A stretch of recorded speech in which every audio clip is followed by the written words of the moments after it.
A lot of the leaders would have seen this before, but the way that we want to coach people is a system of modeling.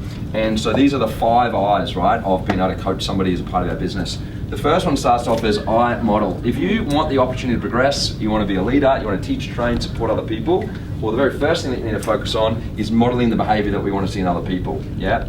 We've got like a no dickhead policy or a no hypocrite policy, right? So the first thing, the way that you earn your stripes, so to speak, is be a great example of what others are doing, and you get the opportunity to do that. If you're a leader right now and you want people to work harder in the field, go work harder. You want people to have a better image, get a better image. You want people to be better with their money, be disciplined with your own money. You want people to have better attitudes, have a great attitude. And if you model something well enough, if you're a great example of success in whatever category, you'll get an opportunity to then mentor. Yeah. Now, mentoring is different to teaching. Mentoring is people seek you out, they ask you questions, you give them answers. And that's very different from teaching. Teaching sometimes is, I have information and I want to run around and share it with as many people as I can, whether they want it or they don't. So James, you imagine if I called you up, you didn't know me, and I said, hey, my name's Dan and I'm wildly successful, so get your notepad out and write this shit down. What would you think about me if you didn't know me? I would think you're a wanker. You'd think I was a wanker. Yeah, I think it's fair to say, go, who the hell is this dude calling me up, talking about how fantastic he is and telling me to get a notepad? What a wanker, right? So sometimes because we know information and we can see others don't know it, we want to spread it. And our intention is good, it comes from a good place. I want to help you, I want to support you. But if someone hasn't given you permission to teach, the risk is you come off like a wanker. Does it make sense? So being a great example or a good model is what gives you the opportunity for people to ask for advice. Now, Josh had permission to share that today because I asked him. I gave him permission to say, hey, you can have the audience tomorrow. I'd really like you to get in front of the people in the business, right?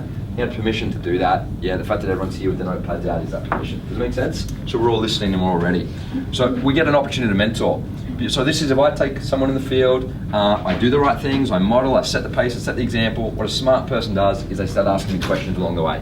Why did you say that? Why did you do that? How come we're shut down that customer? How come we moved on from this customer? You know, how did that work? They start asking questions, and that's why we talk about learner-led learning.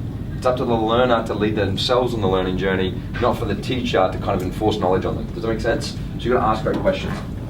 When you're mentoring, then what's going to happen is people are going to get an opportunity to go and try it for themselves. So let's just imagine, once again, James finds out that I'm doing well in the field. James puts in a request to work with me in the field. I model. James starts to ask questions. My job as a leader is to answer those questions as honestly as I can. Eventually, James is going to say, you know what, I want to go and give this thing a go myself. So he jumps across the road and he wants to speak to some customers by himself. Now my job is just to monitor. Monitor means stay available. I'm watching him, I'm watching his, the implementation of the information that I've just given him, but I'm not doing any coaching unless he asks me questions. Because when he asks me questions, he's given me permission to provide more feedback. Does that make sense? Who's ever got feedback before and you didn't want it, and so therefore you didn't like it? Yeah, and it wasn't because the feedback wasn't good, it's just because you weren't ready for it. Does it make sense? Yeah, think about when your parents tried to teach you how to drive. Yeah, who had an argument? Yeah, and okay, you had a few fights along the way, learning how to get your license? Yeah, I bet you did, right? Probably with people in this room, actually, yeah. So what happened is monitoring is just being available. If you ever, I always talk about this in parenting, you probably heard me say this before, the role of the parent is not to stop their kids from falling, it's to pick them up when they do.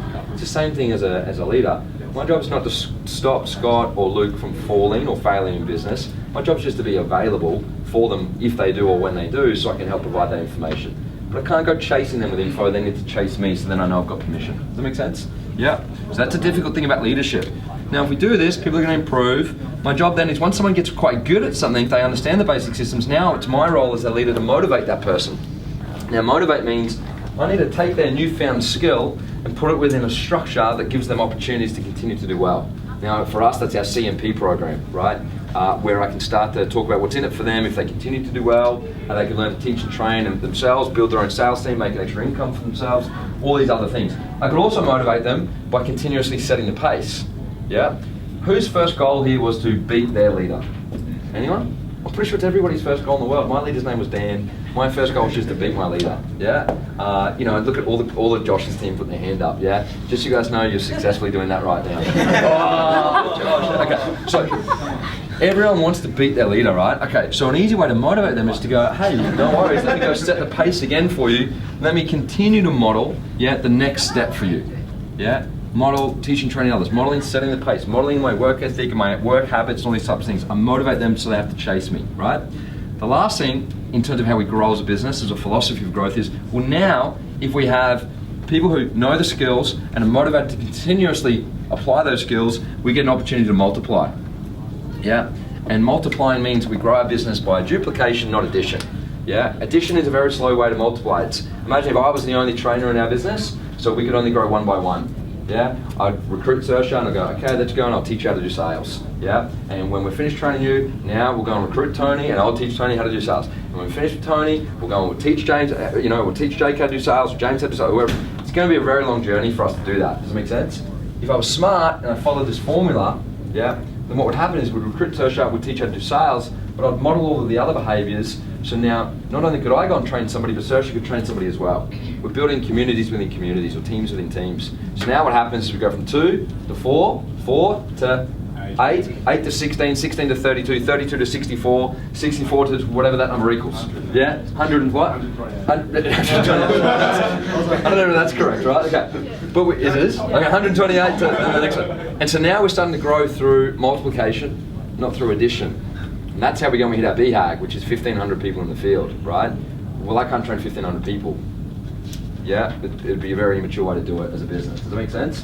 So we follow this formula instead. Yeah. So if you want to know how to be a leader, there's 5 M's for you to follow. There's a really basic philosophy for us to grow as a business. If everybody was doing this, they're a great example of their current role. Yeah. They coached, but only when given permission. They were available without judgment when people came back and asked questions after trying and attempting different things. This requires great patience in our leadership group. We continue to motivate people by not being hypocrites. We keep modeling as we motivate, and we put results into a structure, and then we multiply so we grow faster than if we did it by addition.